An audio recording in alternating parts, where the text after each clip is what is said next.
성경 말씀 로마서 8장 1절부터 11절까지 말씀입니다.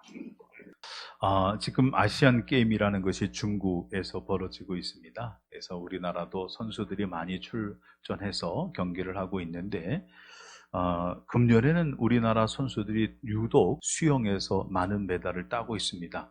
이유인즉 들어보니까 박태현 선수가 한참 활동할 때 초등학교 학생들이었던 친구들이 그걸 보고 배우면서 나도 수영 선수 하고 싶다 그래갖고서 자라난 선수다고 그래요.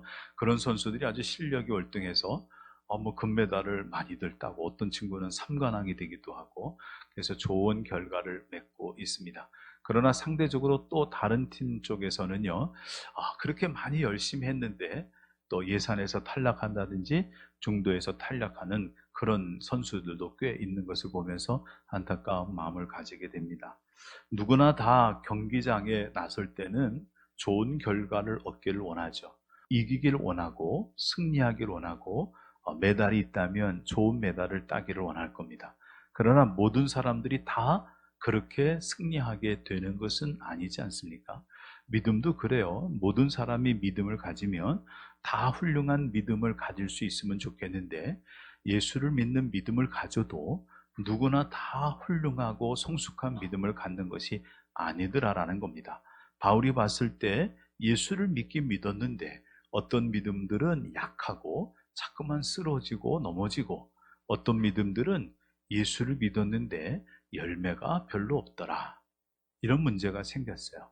그래서 바울이 초대교회 성도들에게 어떻게 하면 우리가 훌륭한 믿음을 가져서 흔들리지 않고 견고한 믿음이 사람이 될 수 있고 어떻게 하려면 우리가 믿음에 합당한 열매를 맺으며 살아갈 수 있겠는가, 어떤 믿음을 가져야 좋은 믿음일까 하는 것을 로마서라는 이 책에서 기록해 주고 있습니다. 바울이 얘기하는 첫 번째 비결은요, 우리가 좋은 믿음을 가지려면 시작을 잘해야 되는데 그 시작은 우리가 어떻게 구원받았느냐 하는 것을 정확히 알아야 된다는 거죠. 구원이라는 것은 믿음으로 받는 것이다 그랬어요. 우리가 구원받는다는 것은 행함으로 구원받는 게 아니다 그랬어요. 행함으로 어떤 율법과 조항을 지킴으로 또는 어떤 의식을 행함으로, 예를 들면 할례와 같은 것을 행하거나 세례 같은 것을 받거나 이런 행위로서 구원받는 것이 아니다. 그럼 구원은 어떻게 받는 거냐? 구원은 오직 믿음으로 받는 것이다. 하나님에 대한 믿음, 그 믿음을 가지고 구원받는 것이고, 하나님은 이 믿음만 있으면 그 사람의 죄가 있음에도 불구하고 그를 의롭다 여겨주시마 이렇게 약속했어요. 이신칭의, 이신득의 이렇게 얘기합니다. 믿음으로 의롭다함을 얻는다. 자, 그런데 우리가 믿음을 가지면 하나님은 우리를 의롭다고 여겨주시는 것까지는 좋아요. 그런데 믿음으로 의롭다 여김을 받고 구원받은 사람이 되면, 그러면 그 사람이 성숙하고 훌륭한 믿음의 사람이 되느냐? 또 그건 별개의 문제라는 거죠. 믿음으로 구원받았는데, 예수를 구주로 고백하고 믿음으로 구원받았는데 사도 바울에게 아주 심각한 문제가 있었습니다. 바울은 로마서 7장에서 그의 문제를 이렇게 고백합니다. 내 속 곧 내 육신에 선한 것이 거하지 아니하는 줄을 아노니 원함은 내게 있으나 선을 행하는 것은 없노라. 예수를 구주로 고백하고 믿음을 가진 사람은 구원받고 하나님을 아바 아버지라 부를 수 있는 하나님의 자녀가 됐습니다. 하나님이 그들을 의롭다고 여겨주시마 약속했습니다. 그런데 정작 문제는 그렇게 구원받은 믿음을 가진 사람들의 속에 선한 것이 거하지 않고 있더라라는 거죠. 그래서 바울은 얘기합니다. 내가 원하는 바 선을 행하지 않고 도리어 원하지 아니하는 바 악을 행하는도다. 만일 내가 원하지 아니하는 그것을 행하면 이를 행하는 자는 내가 아니요 내 속에 거하는 죄니라. 바울에게 이게 참 심각한 문제였습니다. 예수를 구주로 고백하고 하나님으로부터 의롭다함을 받았으면 이제는 우리가 죄에 대해 죽고 의에 대하여 사는 자가 돼야 되는데, 죄에 대해서 죽으려고 해도 자꾸만 내 속에 죄가 살아나서 나를 원하지 않는 일을 자꾸만 하게 만들더라. 이거 어떻게 극복하면 좋겠느냐? 어떻게 해야 이것을 이기고 훌륭한 믿음의 사람이 될 수 있겠느냐? 라고 바울은 얘기하면서 그 첫 번째, 지난주에 이런 얘기를 했습니다. 여러분 6장에 말씀 보게 되면 11절의 말씀이에요. 6장 11절 같이 한번 읽어보겠습니다. 이와 같이 너희도 너희 자신을 죄에 대하여는 죽은 자요 그리스도 예수 안에서 하나님께 대하여는 살아있는 자로 여길지어다. 자, 예수를 구주로 고백하는 믿음을 가졌어도 여전히 내 안에서 자꾸만 죄가 살아나고 악한 일을 하는 영이 살아난다 말이죠. 그랬을 때 우리가 스스로 생각할 때 그럼에도 불구하고 우리는 죄에 대하여 죽은 자다 하는 생각을 가지고 살아야 된다는 거예요. 어떤 것이 죽었느냐? 우리의 옛 자아가 죽었다 라고 생각하며 살아야 된다는 것이고요. 또 하나는 하나님께 대하여는 살아있는 자로 여길지어다. 다시 말하면 우리는 이제부터는 하나님을 향하여 하나님을 위하여 살아가는 존재다라는 것을 의식하고 살아야 된다는 거예요. 그래야 우리가 이걸 이길 수 있게 된다라고 얘기를 해요. 이게 첫 번째 단계입니다. 우리가 죄에 대하여는 죽은 자요 그리스도 예수 안에서 하나님께 대하여는 살아있는 자라고 생각하고 그렇게 여겨야 된다는 거예요. 실상은 우리가 그렇게 살지 못해도 그렇게 여겨 있는 것이 처음 시작이다. 그 다음에 두 번째는요, 바울이 로마서 6장에서 이렇게 하나님께 대하여 살아있는 자로 여기는 자가 해야 될 일이 있다고 가리키는데, 그것은 이런 표현으로 써서 얘기해 줍니다. 죄가 너희 죽을 몸을 지배하지 못하게 하여, 또 너희 지체를 불의의 무기로 죄에게 내주지 말고 죄가 너희를 주장하지 못하게 하며 너희 지체를 의의 무기로 하나님께 드리라. 이게 로마서 6장에 쓰여진 말씀이에요. 바울이 이 표현을 통해서 우리에게 가르쳐주는 바는 죄가 너희 죽을 몸을 지배하지 못하게 하는 것은 하나님이 해주는 일이 아니고 내가 해야 될 일이라는 거죠. 너희 지체를 불의의 무기로 죄에게 내주지 말고 그랬어요. 내 지체를 악을 행하는데 내주는 건 내가 하는 것이기 때문에 내가 이거를 얼마든지 컨트롤할 수 있다라는 거예요. 내 지체를 불의의 무기로 내주지 말고 내 지체를 의의 무기로 하나님께 드리는 것도 이건 누가 대신해 주는 게 아니라 내가 해야 되는 것이고요. 내 몸이 죽을 죄가 지배하지 못하도록 하는 것도 이건 내가 해야 되는 거거든요. 누가 대신해 주는 일이 아니라고 해요. 그래서 우리가 훌륭한 믿음의 사람, 성숙한 믿음의 사람이 되려면 첫 번째는 내가 죄에 대해 죽고 하나님께 대하여 산 자다 이런 생각을 가지고 살아야 되고, 두 번째는요, 내가 그렇게 살기 위해서 철저하게 죄를 버리고 살아야지 하고 의지적으로 결단하고 행동하는 삶을 살아야 된다 이렇게 얘기합니다. 이게 두 번째 단계입니다. 그리고 이제 로마서 8장에서는 세 번째 단계를 얘기하고 있다고 보면 되겠습니다. 로마서 8장 1절에서부터 이제 말씀을 봐나가는데요. 바울은 로마서 8장 1절 2절에 이렇게 씁니다. 그러므로 이제 그리스도 예수 안에 있는 자에게는 결코 정죄함이 없나니 이는 그리스도 예수 안에 있는 생명의 성령의 법이 죄와 사망의 법에서 너를 해방하였음이라. 자, 우리가 믿음이 견고해지려면 먼저 확인해야 될 것이 있대요. 먼저 확신해야 될 것이. 로마서 6장 11절에서 얘기한 것처럼 여기도 똑같은 얘기를 하고 있죠. 무엇을 확인하고 지나가야 됩니까? 우리가 어떤 존재인가 라는 것을 확인하는데, 우리는 그리스도 예수 안에 있으면 결코 정죄함을 받을 사람이 아니다 하는 것을 알고 지내간다는 거죠. 우리가 예수 안에 있으면 결코 하나님이 우리를 우리의 죄로 심판하지 않으실 것이다 라는 것을 알고 가야 되고, 그렇게 되는 가장 중요한 이유는 생명의 성령의 법이 죄와 사망의 법에서 나를 해방하였기 때문이다 하는 것을 믿고 가야 된다는 겁니다. 여기서 생명의 성령의 법이라는 표현이 있어요.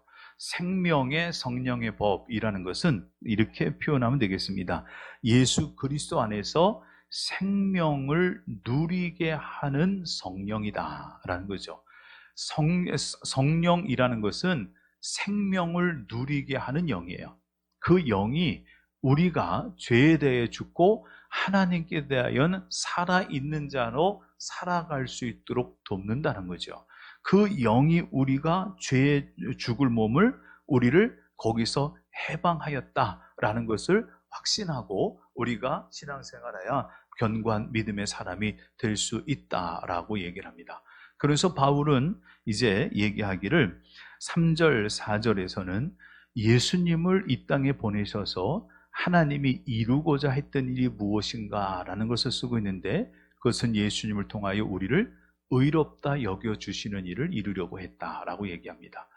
율법으로 이룰 수 없는 것을 이루신다라는 건, 율법은 의롭다함을 받는 비결이었는데 그것을 할 수 없기 때문에 하나님께서 예수 그리스도를 보내서 이제 우리를 그 율법의 요구가 이루어지게 하는 것, 즉 의롭다 하심을 얻게 하는 믿음을 가질 수 있도록 하기 위해서 예수님을 보내줬어요. 자, 이제 우리가 예수님을 통하여서 의롭다 하심을 받았으면 이제는 그러면 어떻게 살아야 되냐, 어떻게 해야 우리가 견고한 믿음, 그리고 열매 맺는 믿음, 성숙한 믿음에까지 이룰 수 있느냐, 그것을 지금 5절부터는요 육신과 영을 비교해 가면서 바울이 설명해 가고 있습니다. 자, 5절 말씀 보시게 되면 5절에 육으로 사는 사람의 특징, 영으로 사는 사람의 특징이 여기 기록되어 있죠. 육을 따라 사는 사람과 영을 따라 사는 사람의 특징이 있는데 5절 보니까 같이 읽습니다. 육신을 따르는 자는 육신의 일을, 영을 따르는 자는 영의 일을 생각하나니. 그렇죠? 자, 육으로 사는 사람, 영으로 사는 사람의 특징은 어디에 있느냐? 생각에 있대요. 생각. 육신을 따르는 자는 육신의 일을 생각하고 영을 따르는 자는 영의 일을 생각한다. 그러니까 육으로 살든 영으로 살든 그것은 이 생각에 따라서 좌우될 수 있다라는 것을 여기다 보여주고 있고요. 그 다음에 육으로 사는 것과 영으로 사는 것의 결정적인 차이는 뭐냐? 여기 쓰고 있죠. 육의 생각은 사망이고 영의 생각은 생명과 평안이다. 그 다음에 또 얘기합니다. 육의 생각은 하나님과 원수가 된다라고 쓰고 있어요. 그 다음에 8절에는 육신에 있는 자들은 하나님을 기쁘시게 할 수 없다라고 얘기하죠. 바로 이와 같은 말씀에서 우리가 왜 영으로 살아야 되는지라는 것을 바울은 설명해 주고 있습니다. 왜 우리가 영으로 살아야지만 되느냐, 왜 육으로 살면 안 되느냐 할 때 영으로 살아야 될 첫 번째 이유는요, 육으로 살면 사망이고 영으로 살면 생명과 평안을 누리게 되기 때문에 영의 사람이 되어야 된다라고 얘기를 했어요. 그 다음에 왜 영으로 살아야 되느냐, 만약에 우리가 육으로 살면 하나님과 원수가 된대요. 그러면 하나님과 원수가 되고서 잘 살 수가 있을까요? 하나님과 원수가 되고 평안하게 살 수 있을까요? 하나님과 원수가 되고 복받고 살 수 있을까요? 그건 불가능하겠죠. 그래서 하나님과 원수가 되는 방법은 육으로 사는 건데, 육으로 살면 하나님과 원수가 되니 결국 사망에 이를 수밖에 없게 되니 우리는 육으로 살 것이 아니라 영으로 살아서 하나님과 원수가 되는 것이 아니라 하나님과 화목하고 살아야 된다, 이렇게 얘기를 하는 겁니다. 그 다음에 또 왜 영으로 살아야 될까요? 8절에 보니까 육에 있는 자들은 하나님을 기쁘시게 할 수 없대요. 그 말은 반대로 얘기하면 영으로 살아야 하나님을 기쁘시게 할 수 있다라고 얘기하는 겁니다. 그래서 육이 아닌 영으로 살아야 된다라고 얘기하고요. 더 나아가서 9절부터 11절까지의 말씀을 보게 되면 우리가 영으로 살아야 될 또 중요한 이유가 있는데, 9절 말씀 같이 읽어보겠습니다. 만일 너희 속에 하나님의 영이 거하시면 너희가 육신에 있지 아니하고 영에 있나니 누구든지 그리스도의 영이 없으면 그리스도의 사람이 아니니라. 영으로 살아야 되는 이유는 영이 아니면 그리스도의 사람이 아니기 때문에 그렇다 그랬어요. 자, 여기 이제 우리가 영으로 살아야 될 이유를 쭉 설명해 놨죠. 왜냐하면 영으로 살지 않고 육으로 살면 사망밖에 이룰 수가 없고, 육으로 살면 하나님과 원수가 되고, 육으로 살면 하나님을 기쁘시게 할 수 없고, 육으로 살면 그리스도의 영이 없는 사람이니 하나님의 사람이 아니고, 반대로 영으로 살면 그 사람은 생명과 평안을 누리고, 영으로 살면 하나님과 화목하고 하나님과 편안하게 되고, 영으로 살면 하나님을 기쁘시게 할 수 있고, 영으로 살면 그리스도의 사람으로 살아갈 수 있기 때문에, 그래서 영으로 살아야 된다라고 얘기한 거예요. 그만큼 영으로 사는 것이 중요하다라고 얘기하죠. 그럼 여기서 말하는 영은 뭡니까? 여러분 11절 보면 예수를 죽은 자 가운데서 살리신 이의 영이 그랬어요. 예수를 죽은 자 가운데 살리신 이가 누구죠? 누가 살리셨어요? 하나님이 살리셨어요. 그러므로 예수를 죽은 자 가운데 살리신 이의 영, 즉 하나님의 영이 우리 가운데 거하시면, 이렇게 얘기하고 있거든요. 그러니까 하나님 영으로 산다는 건 하나님의 영으로 산다는 거예요. 하나님의 영으로 산다는 것을 바울이 얘기하기를 그 영이 우리 가운데 거하는 것이다, 이렇게 얘기를 하죠. 사실은 바울 이전에 예수님이 먼저 성령에 대해서 강조하셨습니다. 예수님이 부활하시고 승천하시기 전에 제자들을 처음 만나는 자리에서 숨을 내쉬며 말씀하시기를 성령을 받으라, 이렇게 얘기를 하셨어요. 성령은 받는 거래요. 그리고 사도행전에 가서는 몇 날이 못 되어 성령을 받으리니 예루살렘을 떠나지 말고 기도하라, 그렇게 얘기를 했어요. 성령을 받는다고 그랬죠. 예수님께서는 자기가 떠나는 것이 우리에게 유익이라고 하면서 본인이 떠나면 보혜사를 다시 보내줄 것이라고 그랬고, 그 보혜사 즉 성령이 오시면 우리를 진리 가운데로 인도해 주실 것이라고 얘기하면서 그 성령을 보낼 것이고, 몇 날이 못 되어 성령을 받을 것이니 예루살렘 떠나지 말고 기도하라고 그랬죠. 성령은 받는 거예요. 성령은 받아요. 근데 받아서 그 성령이 내 안에 거하시는 것이 영의 삶을 사는 거다라고 얘기하는 거죠. 그렇게 돼야 하나님과 원수가 되지 않고 하나님을 기쁘게 할 수 있다라는 겁니다. 자, 여기까지가 이제 로마서 8장 1절부터 11절, 영의 사람이 돼야 우리가 좋은 믿음의 사람이 될 수 있고 훌륭한 믿음의 삶을 살 수 있다라고 얘기해 주고 있는 겁니다. 자, 이제 우리가 이 말씀을 이렇게 풀어놨으니 이제는 우리 자신에 대해서 생각해 봐야 되겠죠. 우리가 영으로 살고 있느냐, 육으로 살고 있느냐, 나는 영의 사람인가, 육의 사람인가, 이걸 우리가 살펴봐야 되겠죠. 자, 한번 여쭤볼게요. 여러분, 영으로 살고 계세요? 육으로 살고 계세요? 여러분은 육의 사람이에요? 영의 사람이에요? 영의 사람이세요? 네. 어떤 사람은 아마 대답을 못 하시는 분도 있을 거예요. 영의 사람이라고 그러자니 육이 살아있는 것 같고, 육의 사람이라고 그러자니 그래도 믿음은 있는 것 같고, 영의 사람인 듯한데 육의 사람이고, 육의 사람인 듯한데 영의 사람이고.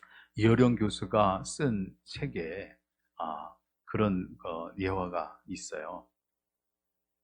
어떤 시골에 수염이 길게 난 할아버지가 살고 있는 거예요.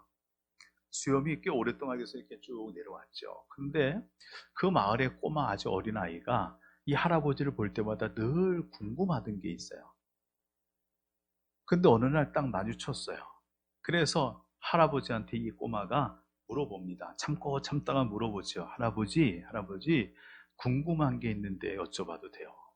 그래, 물어봐라. 할아버지는 수염이 길잖아요. 그런데 할아버지 그 수염 잘 때 이불 속에 넣고 주무세요? 이불 밖으로 빼고 주무세요? 이렇게 물어봤어요. 할아버지가 가만 생각해 보니까 기억이 안 나요. 이걸 내가 이불 속에 넣고 잤나? 이불 밖으로 빼내고 잤나? 그럼 수염이 길어요. 넣고 자야 돼요? 빼고 자야 돼요?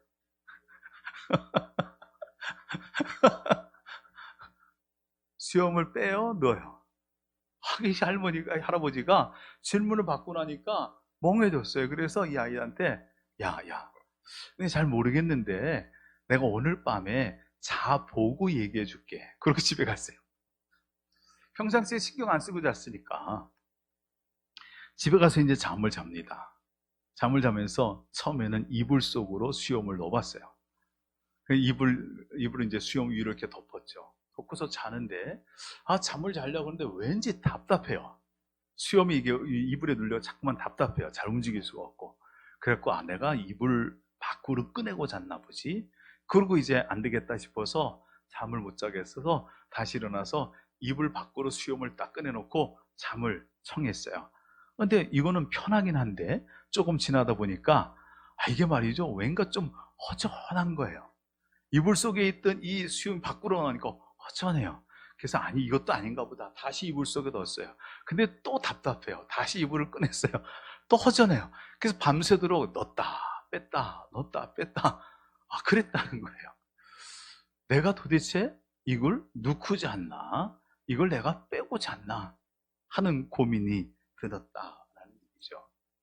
자, 우리가 이런 질문을 받습니다. 영으로 살고 계세요? 아니면 육으로 살고 계세요? 이런 질문을 받죠. 그런데 우리가 가만히 생각해 보면 아마 이 할아버지 같은 고민이 들지 않을까 모르겠어요. 영으로 사는 것 같은데 생각해 보면 또 아닌 것 같고, 육으로 사는 것 같은데 아주 육으로 사는 건 아닌 것 같고, 또 그러면 영으로 산다 얘기하면 육이 자꾸만 살아나고, 또 육으로만 살고 있느냐 그러면 내가 기도도 하고 예배도 드리고 말씀도 보고 찬양도 하고 그러는데 영으로 사는 것 같고, 두 개가 헷갈려요. 그래서 육으로 삽니까 영으로 삽니까 그러면 이런 것 같고 저런 것 같고, 이것도 아니고 저것도 아니고, 이것도 맞는 것 같고 저것도 맞는 것 같고, 애매모호하게 우리가 살고 있는 것이 아니겠냐라는 거죠. 자, 그렇다면 우리가 어떻게 하면 이것을 영으로 사는 것으로 우리가 살도록 우리의 삶을 이끌어 갈 수 있을까? 이게 문제잖아요. 이것도 아니고 저것도 아닌 것 같은 거 어떻게 하면 우리가 이렇게 살아갈 수 있겠느냐 하는 것을 얘기하는 거잖아요. 자, 바울은 아까 말했던 5절에서 이렇게 얘기합니다. 육신을 따르는 자는 육신의 일을, 영을 따르는 자는 영의 일을 생각하나니 육신의 생각은 사망이요 영의 생각은 생명과 평안이라 그랬어요. 이게 영으로 사느냐 살지 않느냐의 문제가 생각과 관련된 문제라고 바울은 얘기하고 있죠. 영으로 산다, 성령으로 산다라는 것이 우리가 알다시피 오순절 성령 강림을 받은 것처럼 성령 받고, 그리고 방언과 같은 은사를 체험하고, 그리고 여러 가지 은사와 능력을 이루며 사는 것도 성령으로 사는 거지만, 그보다 더 원천적으로, 더 근본적으로 바울은 얘기하기를 영으로 사는 것은 생각과 관련된 영역이다 라고 얘기를 하고 있어요. 그 생각이 영으로 지배받으면 영의 사람이 되고, 그 생각이 육으로 지배받는 육의 사람이 된다는 거잖아요. 그러니까 우리가 내 안에 계신 성령님, 그 성령님과 함께 살아가는 영의 사람이 되려면 내 생각이 영의 일을 생각하며 살아가면 되는 거잖아요. 그죠? 그래서 바울은 우리가 영의 사람으로 살아가려면 영의 생각을 하며 살아야 된다라고 얘기를 해요. 그런 면에서 한 가지 여러분 같이 실천해 볼 만한 그런 이제 힌트를 여러분들에게 드리려고 합니다. 강원도에 가면 예수원이라는 이제 신앙 공동체가 있습니다. 여기는 이제 많은 사람들이 같이 공동체 생활을 하기도 하고, 또 외부에서 일정 기간 들어가서 같이 행동도 하기도 하는데, 그 예수원 안에 들어가면요, 노동하고 침묵하는 일을 합니다. 하루에 주어진 일정한 노동을 하고 또 나머지 시간은 침묵하고, 그러면서 묵상하는 시간을 가져요. 그 예수원에서 오랫동안 사역하신 분이 바로 대천덕이라는 성공의 신부님입니다. 외국 신부님이에요. 이 대천덕 신부님이 예수원에서 사역하게 되고 자기가 사역자가 됐던 가장 큰 영향을 미쳤던 분이 자기 할아버지세요. 이 할아버지가 토레이라고 하는 목사님이거든요. RA 토레이라고 하는 목사님. 이 토레이 목사님이 여러 글을 썼고 책을 썼는데, 토레이 목사님의 글 속에는 성령 충만에 대해서 써 있는 글귀들이 꽤 있다고 합니다. 예를 들면 이런 글이 써 있다는 거죠. 나는 아침에 일어나면 성령 충만을 위해서 기도한다. 하나님, 성령 충만하게 도와주세요. 왜냐하면 성령 충만하지 않으면 오늘 하루 나는 너무나 쉽게 흔들릴 수 있는 사람이기 때문입니다. 그리고 날마다 기도한다는 거예요. 매일 아침 일어나자마자 성령님, 나를 좀 도와주세요. 하나님, 성령 충만하게 해주세요. 하나님의 성령이 충만하지 않으면 나는 흔들릴 수밖에 없는 약한 인간입니다. 그리고 기도하고 하루를 시작했답니다. 그리고 또 토레 목사님은 이런 기도도 했습니다. 하나님, 제가 성령이 충만하다고 느끼지 못할 때 함부로 말하지 않게 해주세요. 왜냐하면 내가 성령 충만하지 않을 때 말하면 실언이 되기 쉽고 또 사람들에게 상처를 주기도 쉽기 때문입니다. 그리고 하나님께 기도했답니다. 그리고 아침에 또 이런 기도도 맞아 드렸다고 그래요. 하나님, 제가 성령 충만하지 않을 때 제 인생의 중요한 결정을 하지 않도록 도와주십시오. 성령 충만하지 않으면 저의 결정은 잘못될 가능성이 항상 있기 때문입니다. 그리고 하나님께 기도했다는 거예요. 그러면서 이 목사님은 성령 충만한 삶을 살기를 힘썼다라고 얘기합니다. 자, 기억하세요. 매일 아침마다 토레 목사님은 이런 기도를 드렸습니다. 하나님, 오늘도 성령 충만하게 해주세요. 성령 충만하지 않으면 나는 쓰러질 수밖에 없는 약한 인간입니다.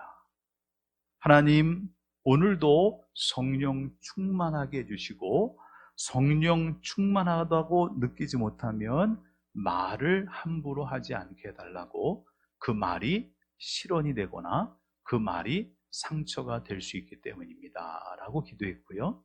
또 목사님은 기도하기를, 하나님, 제가 성령 충만하지 않을 때는 중요한 결정을 내리지 않도록 해주세요. 그것이 잘못된 결정일 수 있기 때문입니다 라고 기도했대요. 바로 이렇게 살아가는 것이 내 안에 계신 성령을 붙들고 살아가는 영의 삶을 사는 거라는 거죠. 이렇게 살아간다는 것을 어떤 사람은 예수 그리스도를 바라보며 사는 거다 이렇게 얘기를 하고, 어떤 분은 내 시선을 하나님께 고정하며 살아가는 거다 이런 표현을 쓰기도 합니다.